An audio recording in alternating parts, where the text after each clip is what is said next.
مسئلہ بھی ہے نا کہ پی ٹی آئی کا ایشو یہ ہے کہ کارنر میٹنگ اگر کرتے ہیں تو وہ بھی نہیں کرنے دی جاتی، ماضی میں بھی جماعتوں کے ساتھ رہا ہے. تو اب اس میں پی ٹی آئی کیمپین کیسے کرے گی؟ کینڈیڈیٹس آپ کے ہیں نہیں، فرسٹ اور سیکنڈ ٹیئر آپ کی ویسے ہی اڑا دی گئی ہے، تو پھر الیکشن کیسے کنٹیسٹ کریں گے؟ کہیں اس پہ کوئی بات چیت ہو رہی ہے آپ کی کسی سے، کوئی ڈسکشنز؟ کیونکہ کوشش تو کی پی ٹی آئی نے دوسرے پولیٹیکل پارٹی سے ملنے کی، تو اس کے اوپر کچھ کام ہو رہا ہے کیا؟ دیکھیں وہ ایک بات کی جاتی ہے نا کہ never under estimate the power of a common man. میں اس کو یہ بھی کہوں گا کہ never under estimate the common sense of an ordinary common Pakistani. نہ یہ عام ملک ہے نہ یہ عام قوم ہے.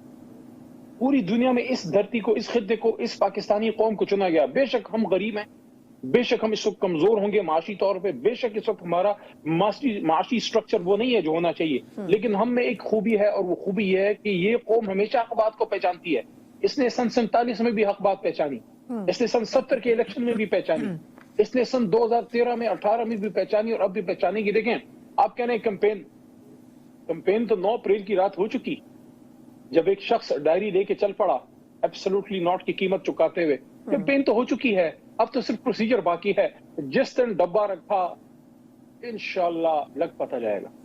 لیکن آپ کو لگتا ہے کہ وہ لگ پتہ جائے گا، ہو سکے گا ممکن؟ کیونکہ پاکستان میں سب کچھ ممکن ہے، لیکن چلیے اس کے اوپر زیادہ بات نہیں کرتے. اچھا اس پہ میں ایک بات جی آپ چاہ رہے پروگرام بند ہو جائے.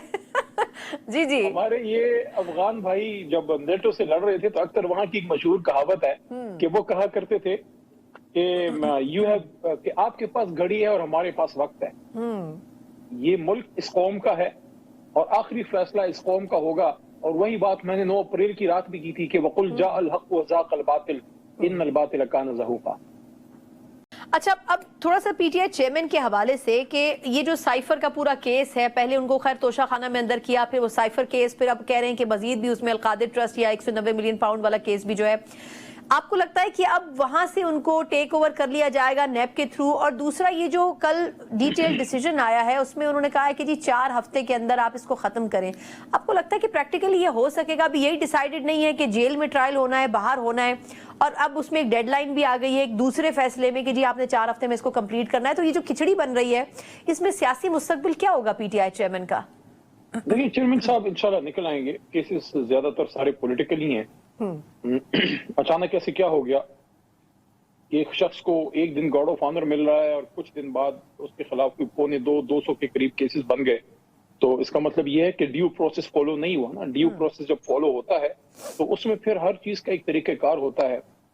جس تیزی سے ان کو سزا سنائی گئی توشہ خانے میں یا اس والے کیس میں جس طرح بیہائنڈ دا کلوز ڈورز، اس طرح تو جمہوریتوں میں نہیں ہوتا. اور اس چیز کا نوٹس بھی لیا ہے محترم اسلام آباد ہائی کورٹ کے محترم جسٹس صاحبان نے، جو اس دن اس کاروائی کو انہوں نے اس پہ حکم امتناعی دیا ہے.